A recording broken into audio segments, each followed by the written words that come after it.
ಯಾರದು? ಅಮ್ಮ ನಾನು ಬೆಕ್ಕು. ವೇದಿಕೆಯ ಮೇಲೆ ಕುಳಿತಿರ್ತಕ್ಕಂಥ ಗಣ್ಯರೇ, ಯಾರಲ್ಲಿ ಸೈಲೆನ್ಸ್. ನಿಮ್ಮ ಹತ್ರ ನಾವು ಬರ್ತೀನಿ. ಇನ್ನೇನು ಕೆಲವೇ ಕ್ಷಣಗಳಲ್ಲಿ ನಿಮ್ಮ ಅಚ್ಚುಮೆಚ್ಚಿನ ಬಡವರ ಬಂಧು, ಪರಿಸರ ಪ್ರೇಮಿ ಕರ್ಣ ಬರಲಿದ್ದಾರೆ. ಪ್ರಿಯ ವೀಕ್ಷಕರೇ, ಈ ವಿಡಿಯೋನ ನೋಡೋದಕ್ಕೂ ಮೊದಲು ನಮ್ಮ ಚಾನೆಲ್ ಅನ್ನ ಇನ್ನು ಸಬ್ಸ್ಕ್ರೈಬ್ ಮಾಡ್ಕೊಂಡಿಲ್ಲ ಆದ್ರೆ ತಕ್ಷಣವೇ ಸಬ್ಸ್ಕ್ರೈಬ್ ಮಾಡ್ಕೊಳ್ಳಿ. ಹಾಗೆ ವಿಡಿಯೋ ಇಷ್ಟ ಆಗಿದ್ರೆ ಶೇರ್ ಮಾಡಿ. ಎಲ್ಲರಿಗೂ ನಮಸ್ಕಾರ. ವಿಶ್ವಂಬರ ಟಿವಿಗೆ ಎಲ್ಲರಿಗೂ ಸ್ವಾಗತ. ನಾನು ಪರಾಶರ ಇನ್ಕೈ. ಇವತ್ತಿನ ನಮ್ಮ ಕಾರ್ಯಕ್ರಮದಲ್ಲಿ ಒಬ್ಬ ವಿಶೇಷ ಅತಿಥಿ ಇದ್ದಾರೆ ನಮ್ಮ ಜೊತೆಗೆ. ಇವರನ್ನ ನೋಡದೇ ಇರೋರು ತುಂಬ ಕಡಿಮೆನೇ ಅಂತಾನೆ ಹೇಳ್ಬೋದು. ರಂಗಭೂಮಿಯಿಂದ ಪ್ರಾರಂಭ ಮಾಡಿ ಕಿರುತೆರೆ, ಈಗ ಹಿರಿತೆರೆಯಲ್ಲಿ ಮಿಂಚ್ತಾ ಇದ್ದಾರೆ. ಉಳಿದವರು ಕಂಡಂತೆ, ಕಿರಿಕ್ ಪಾರ್ಟಿ, ಅವನೇ ಶ್ರೀಮನ್ನಾರಾಯಣ, ಕಾಂತಾರ, ಲಾಫಿಂಗ್ ಬುದ್ಧ ಹೀಗೆ 30ಕ್ಕೂ ಹೆಚ್ಚು ಸಿನಿಮಾಗಳಲ್ಲಿ ನಟನೆ ಮಾಡಿದ್ದಾರೆ. ಹಾಸ್ಯ ಪಾತ್ರದಲ್ಲಿ ಖಳನಾಯಕನಾಗಿ ಹಾಗೆಯೇ ನಾಯಕನಾಗಿ ಕೂಡ ಸೈ ಅನ್ಸ್ಕೊಂಡಿದ್ದಾರೆ. ಅವ್ರು ಯಾರೂ ಅಲ್ಲ, ನಮ್ಮೆಲ್ಲರ ನೆಚ್ಚಿನ ಪ್ರಮೋದ್ ಶೆಟ್ಟಿ ಅವರು. ಸರ್ ನಮಸ್ಕಾರ ಕಾರ್ಯಕ್ರಮಕ್ಕೆ. ನಮಸ್ಕಾರ, ಥ್ಯಾಂಕ್ ಯು. ನಿಮ್ಮ ಈ ಬ್ಯುಸಿ ಶೆಡ್ಯೂಲ್ನಲ್ಲಿ ಕೂಡ ಇಲ್ಲಿ ಸಮಯ ಮಾಡ್ಕೊಂಡು ಬಂದಿದ್ದೀರಿ. ಹಾಗೆ ಕಾಂತಾರ ಚಾಪ್ಟರ್ 1 ಯಶಸ್ಸಿಗೆ ನಿಮಗೆ ಶುಭಾಶಯಗಳು. Thank you so much. ಬಹಳ ಖುಷಿ ಆಗುತ್ತೆ. ಅಂದ್ರೆ ಕಾಂತಾರ ಮುಗಿದ್ಮೇಲೆ ಅದು ರಿಲೀಸ್ ಆದ್ಮೇಲೆ ಇದು ನನ್ನ ಮೊದಲನೇ ಇಂಟರ್ವ್ಯೂ. ಅಂದ್ರೆ ಯಾರಿಗೂ ಸಿಗಕ್ಕಾಗಿರಲಿಲ್ಲ, ಸಿಗೋ ಪರಿಸ್ಥಿತಿಲೂ ಇರಲಿಲ್ಲ ನಾನು. ಇಲ್ಲಿ ಸಿರ್ಸಿಗೆ ಬಂದು ಮೊದಲನೇ ಇಂಟರ್ವ್ಯೂ ಕೊಡ್ತಾ ಇರೋದು. It's very happy. Thank you. ನಮ್ಮ ಸೌಭಾಗ್ಯ ಸರ್. ಅಂದಾಗೆ ನೀವು ರಂಗಭೂಮಿ ಹಿನ್ನೆಲೆಯಿಂದ ಸಿನಿಮಾಕ್ಕೆ ಬಂದವರು. ಈ ರಂಗಭೂಮಿಯಿಂದ ಸಿನಿಮಾಕ್ಕೆ ಹೇಗೆ ಬಂದ್ರಿ, ಮತ್ತೆ ರಂಗಭೂಮಿ ಮತ್ತು ಸಿನಿಮಾದ ನಡುವೆ ಯಾವುದು ಒಬ್ಬ ನಟನನ್ನ ಪರಿಪೂರ್ಣ ಅನ್ಸುತ್ತೆ? ಅಂದ್ರೆ ರಂಗಭೂಮಿಯಿಂದ ಸಿನಿಮಾಗೆ ಬಂದಿದ್ದು ಆಶ್ಚರ್ಯ. ಯಾಕಂದ್ರೆ ಅದೊಂದು ಆಕ್ಸಿಡೆಂಟ್ ಅಂತಾನೆ ಹೇಳ್ಬೋದು. ನಾನು ರಂಗಭೂಮಿ ಶುರು ಮಾಡಿದ್ದು ನಾನು ಫಸ್ಟ್ PUC ಯಲ್ಲಿ.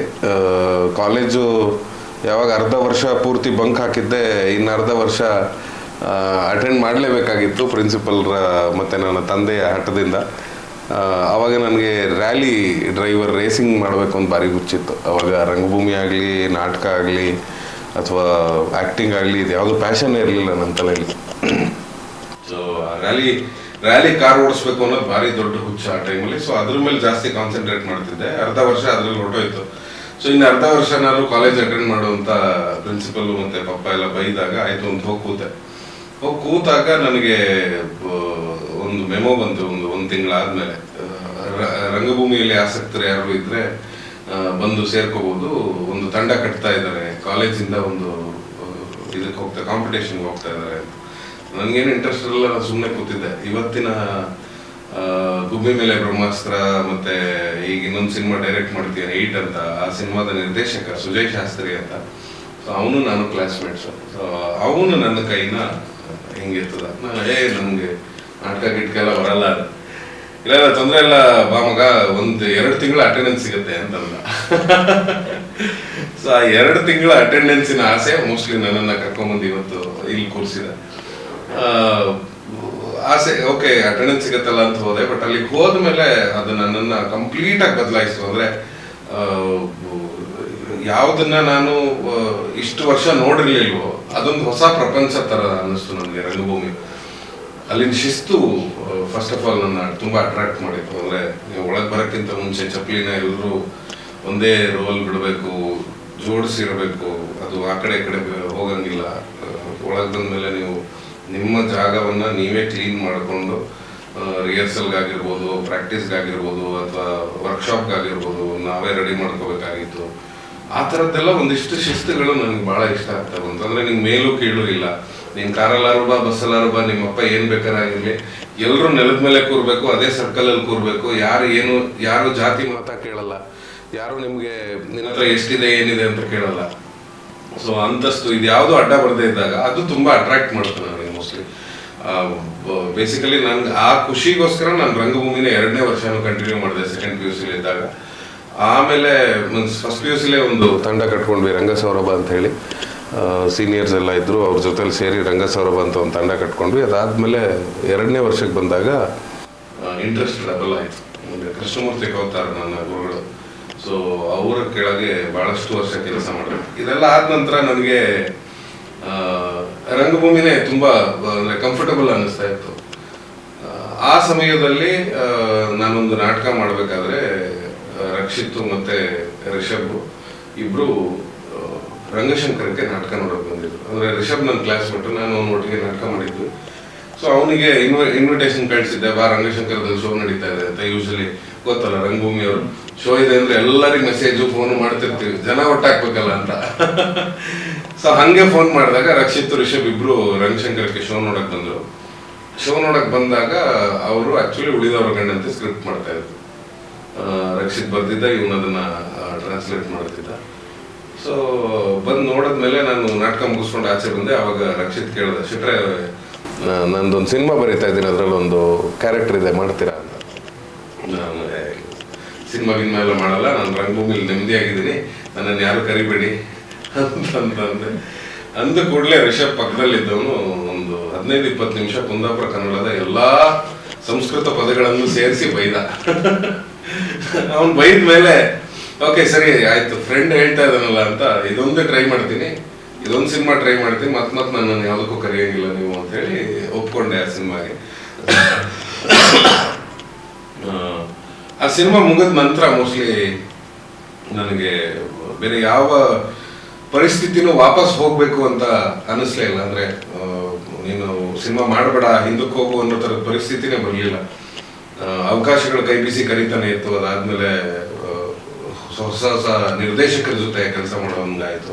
ಸೊ ಬ್ಯಾಕ್ ಟು ಬ್ಯಾಕ್ ಸಿನಿಮಾಗಳು ಮಾಡ್ತಾ ಮಾಡ್ತಾ ಮಾಡ್ತಾ ಮಾಡ್ತಾ ಅದೊಂಥರ ಕಂಫರ್ಟ್ ಝೋನ್ಗೆ ಬಂದ್ಬಿಟ್ಟೆ ನಾನು. ಅಂದ್ರೆ ಮುಂಚೆ ಸಿನಿಮಾ ಅಂದ್ರೆ ನಾನು ಯಾಕೆ ದೂರ ಉಳಿತಾ ಇದ್ದೆ ಅಂದ್ರೆ, ನಾನು ಒಂದಿಷ್ಟು ಸೀರಿಯಲ್ಗಳು ಮಾಡಿದ್ದೆ ಅವಾಗ. ಯಾಕೆ ದೂರ ಉಳಿತಿದ್ದೆ ಅಂದ್ರೆ, ನನಗೆ ಈ ರಿಸ್ಟ್ರಿಕ್ಟೆಡ್ ಕ್ಯಾಮ್ರಾ ಮಧ್ಯದಲ್ಲಿ ಆಕ್ಟ್ ಮಾಡೋದು ಅಂದ್ರೆ ಸ್ವಲ್ಪ ಹಿಂಸೆ. ನಾವು ರಂಗಭೂಮಿಯವರಾಗಿರೋದ್ರಿಂದ ನಮ್ದು ಎಲ್ಲಾ ಆಕ್ಟಿವಿಟೀಸು ಎಲಾಬ್ರೇಟೆಡ್ ಆಗಿರುತ್ತೆ. ಅಂದ್ರೆ ಕೈ ಎತ್ತಿದ್ರು ಹಿಂಗೆ ಎತ್ತಬೇಕು, ಕಾಲು ಎತ್ತಿದ್ರು ಹಿಂಗೆ ಎತ್ತಬೇಕು, ಎಕ್ಸ್ಪ್ರೆಷನ್ ಹಿಂಗೆ ಇರಬೇಕು ಅಂತ. ಸೊ ಅದಕ್ಕೋಸ್ಕರ ನಾನು ರಿಸ್ಟ್ರಿಕ್ಟ್ ಮಾಡ್ತಿದ್ದೆ. ಅಂದ್ರೆ ನಮ್ಗೆ ಆಗಲ್ಲ ಮರೆ, ಆ ಕ್ಯಾಮ್ರಾ ಮುಂದೆ ಹಿಂಸೆ ಆಗುತ್ತೆ ಅಂತ. ಬಟ್ ಯಾವಾಗ ಒಂದ್ಸರಿ ಅದ್ರದ್ದು ಗ್ರಿಪ್ ಸಿಗತ್ತಲ್ಲ, ಅದು ಸಿಕ್ಕದ್ಮೇಲೆ ಆಟನೇ ಬೇರೆ. ಹಾಗೆ ಕಿರಿಕ್ ಪಾರ್ಟಿ ಒಂದು ನಿಮ್ಮ ಹೆಸರನ್ನ ಎಲ್ಲಿಗೋ ತಗೊಂಡೋಯ್ತು. ಅವಾಗ ಎಲ್ಲ ಕಾಲೇಜ್ನವರಿಂದ ಹಿಡಿದು ಎಲ್ಲರೂ ಕಿರಿಕ್ ಪಾರ್ಟಿಲಿ ನಿಮ್ದು ಅಮ್ಮ ನಾನು ಬೇಕು ಅಂತೂ ಎಲ್ಲರೂ ಹೇಳಿದ್ದಾರೆ. ಕಿರಿಕ್ ಪಾರ್ಟಿ ಬಗ್ಗೆ ಹೇಳೋದಾದ್ರೆ, ಕಿರಿಕ್ ಪಾರ್ಟಿ ಹಂಗೆ ಉಳಿದವ್ರ ಕಂಡಂತೆ ಆಯ್ತು. ಉಳಿದವ್ರ ಕಂಡಂತೆ ಆದ ನಂತರ ರಿಷಬ್ ಒಂದು ಸಿನಿಮಾ ಮಾಡಬೇಕು ಅಂತ ಓಡಾಟ ಹೊರಟ್ವಿ, ಅವ್ನು ಡೈರೆಕ್ಟ್ ಮಾಡಬೇಕು ಅಂತ. ಅವಾಗ ರಿಕ್ಕಿ ಅನ್ನುವಂಥ ಸಿನಿಮಾ. ಸೊ ಆ ರಿಕ್ಕಿ ಸಿನಿಮಾಕ್ಕೆ ನಿರ್ಮಾಪಕರು ಸಿಗ್ತಿರ್ಲಿಲ್ಲ, ಸುಮಾರು ಜನರ ಕತೆ ಹೇಳಿದ್ವಿ, ಯಾರು ಒಪ್ತಾ ಇರಲಿಲ್ಲ ಅಂತ. ರಿಷಬ್ ಓಡಾಡ್ತಾ ಇರ್ಬೇಕಾದ್ರೆ ಒಬ್ಬರು ನಮ್ಮ ಊರಿನವ್ರು ಯಾವ್ದವರು, ಅವರು ಆಯಿತು ನಾನು ಈ ಸಿನಿಮಾಗೆ ದುಡ್ಡು ಹಾಕಕ್ಕೆ ರೆಡಿ ಇದ್ದೀನಿ ಅಂತಂದರು. 10 ಲಕ್ಷ ಅಡ್ವಾನ್ಸು ಕೊಟ್ಟರು. ಆ ಅಡ್ವಾನ್ಸ್ನ ರಕ್ಷಿತಕ್ಕೆ ಕೊಟ್ಟು ರಿಷಬ್ಬು, ಪ್ರಿನ್ಸಿಪಲ್ ಬೇಡ ಮಗ, ಈಗ ನಿಂಗೆ ಅಡ್ವಾನ್ಸ್ ಹಾಕಿದ್ದೀನಿ, ನಂಗೆ ಡೇಟ್ ಕೊಡು ಅಂತ. So that was a nice moment. ಅಂದರೆ ಯಾಕೆಂದ್ರೆ ಫ್ರೆಂಡ್ಶಿಪ್ ಅಂದಿದ ತಕ್ಷಣ ಎಲ್ಲರೂ ಅಡ್ವಾಂಟೇಜ್ ತಗೊಳ್ಳೋದನ್ನೇ ಫ್ರೆಂಡ್ಶಿಪ್ ಅಂತ ಅನ್ಕೋತಾರೆ. ಇಲ್ಲಿ ಅಡ್ವಾಂಟೇಜ್ ಅಲ್ಲ, ಎಷ್ಟೇ ಕ್ಲೋಸ್ ಆಗಿದ್ರು ಪ್ರೊಫೆಷನಲಿಸಮ್ ಬಂದಾಗ ಪ್ರೊಫೆಷನಲಿಸಮ್. ನಾವು ಇವತ್ತಿಗೂ ಸೆಟ್ಟಲ್ಲಿ ನಾನು, ರಕ್ಷಿತ್, ರಿಷಬ್ ಯಾರೇ ಇದ್ರು ಕೆಲಸದ ಮಟ್ಟಿಗೆ ನಾವು ಬಹಳ ಕಿತ್ತಾಡ್ತೀವಿ. ನಾವು ಜಗಳಾಡೋದು ನೋಡಿದ್ರೆ ಸುತ್ತಮುತ್ತ ಇರೋರು ಅಂದ್ರೆ ಯೂನಿಟ್ ಅವರು, ಬೇರೆ ಆಕ್ಟರ್ಗಳು ಅಥವಾ ಟೆಕ್ನಿಷಿಯನ್ಸ್ ಬೇರೆಯವರೆಲ್ಲ ಅನ್ಕೋತಾರೋ ಮೋಸ್ಟ್ಲಿ ನಾಳೆಯಿಂದ ಇವ್ರು ಯಾರು ಮಾತಾಡಲ್ಲ ಒಬ್ರಿಗೊಬ್ರು ಅಂತ. ಬಟ್ ಹಂಗಲ್ಲ. ಅಂದ್ರೆ ಅಗೇನ್ ವಿ ಆಲ್ ಆರ್, ಅಂದ್ರೆ ಸಾಯಂಕಾಲ ಕೆಲಸ ಮುಗಿದು ನಿಮ್ಗೆ ಪ್ಯಾಕಪ್ ಅಂದ್ಮೇಲೆ ನಾವೆಲ್ಲರೂ ಫ್ರೆಂಡ್ಸೇ. ಬಟ್ ನಿಮ್ಗೆ ಶೂಟಿಂಗ್ ಸ್ಪಾಟ್ ಅಲ್ಲಿ ಫ್ರೆಂಡ್ಸ್ ಅಲ್ಲ. ಶೂಟಿಂಗ್ ಸ್ಪಾಟ್ ಅಲ್ಲಿ ನಿನ್ ಜವಾಬ್ದಾರಿ, ನೀನ್ ಡೈರೆಕ್ಟರ್, ನೀನ್ ಆಕ್ಟರ್, ನೀನ್ ಎಕ್ಸಿಕ್ಯೂಟಿವ್ ಪ್ರೊಡ್ಯೂಸರ್. ಸೊ ಇದು ಈ ಫ್ರೇಮಲ್ಲೇ ಇರ್ತೀವಿ. ಸೊ ಕಿರಿಕ್ ಪಾರ್ಟಿ ಕೂಡ ಶುರು ಆಗಿದ್ದು ಹಂಗೆ. ರಿಕ್ಕಿ ಆದ್ಮೇಲೆ ಇನ್ನೊಂದು ಸಿನಿಮಾ ಯಾವ್ದಾದ್ರು ಮಾಡೋಣ ಅಂತ ಹೊರಟಾಗ ನಮ್ದೇ ಪ್ರೊಡಕ್ಷನ್ ಹೌಸ್ ಮಾಡೋಣ ಅಂತ ರಕ್ಷಿತ್ ಅಂತ. ಅವಾಗ ಪರಮ ಸ್ಟುಡಿಯೋಸ್ ಹುಟ್ಟಿತು. ಪರಮ ಸ್ಟುಡಿಯೋಸ್ ಹುಟ್ಟಿದ್ಮೇಲೆ ಇಲ್ಲಿಂದ ಒಂದು ಸಿನಿಮಾ ಮಾಡೋಣ, ಕಿರಿಕ್ ಪಾರ್ಟಿ ಮಾಡೋಣ.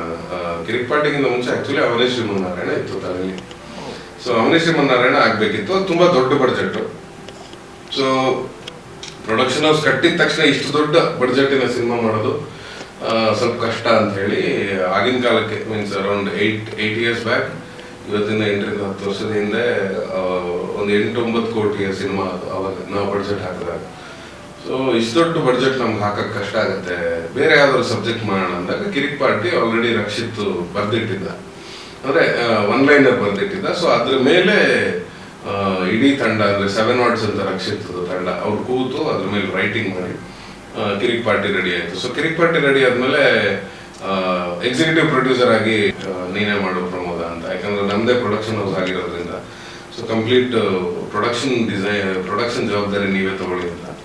ಸೊ ರಿಷಬ್ ಡೈರೆಕ್ಟ್ ಮಾಡ್ತಿದ್ದ, ರಕ್ಷಿತ್ ಆಕ್ಟ್ ಮಾಡ್ತಿದ್ದ, ನಾನು ಆಕ್ಟಿಂಗ್ ಜೊತೆ ಕಂಪ್ಲೀಟ್ ಪ್ರೊಡಕ್ಷನ್ ಹ್ಯಾಂಡಲ್ ಮಾಡ್ತಿದ್ದೆ.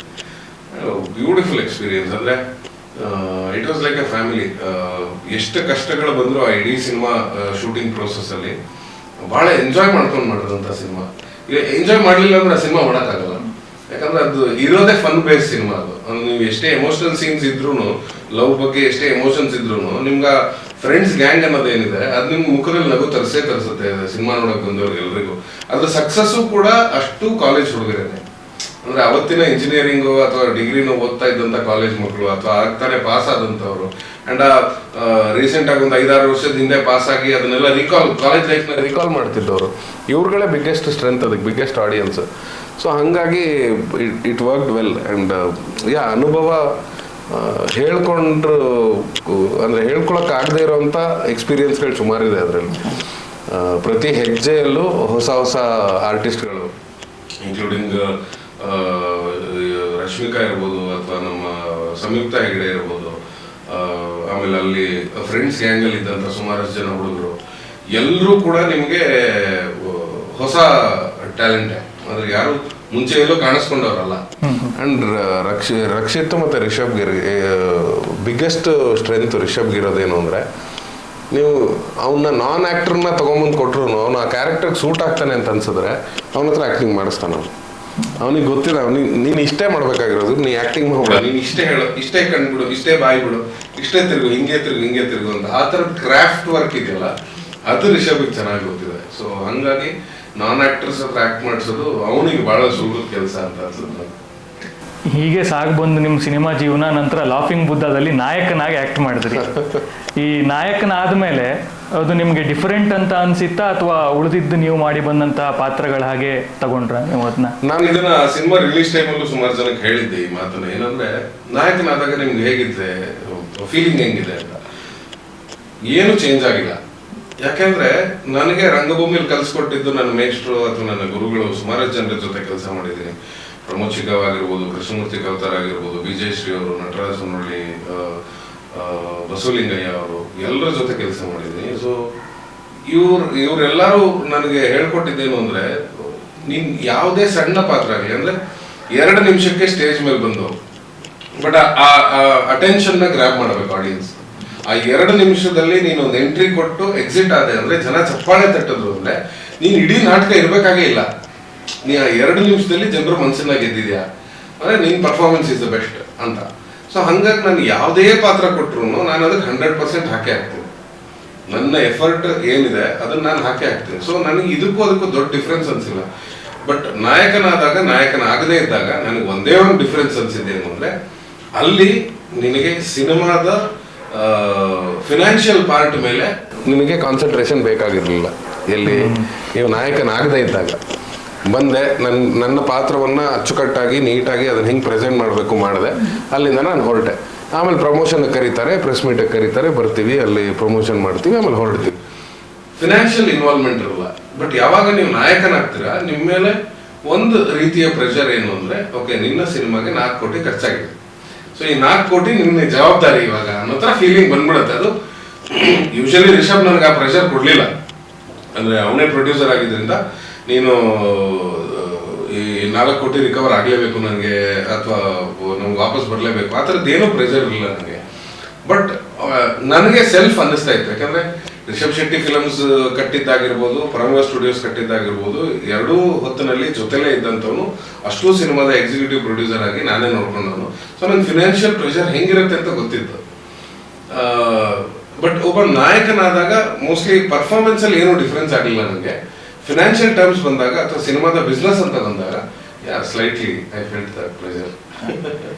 ವೀಕ್ಷಕ ಮಹಾಪ್ರಭುಗಳೇ, ನಮ್ಮ ಚಾನಲ್ ಅನ್ನು ಸಬ್ಸ್ಕ್ರೈಬ್ ಮಾಡಿ, ಶೇರ್ ಮಾಡಿ, ಪ್ರೋತ್ಸಾಹಿಸಿ.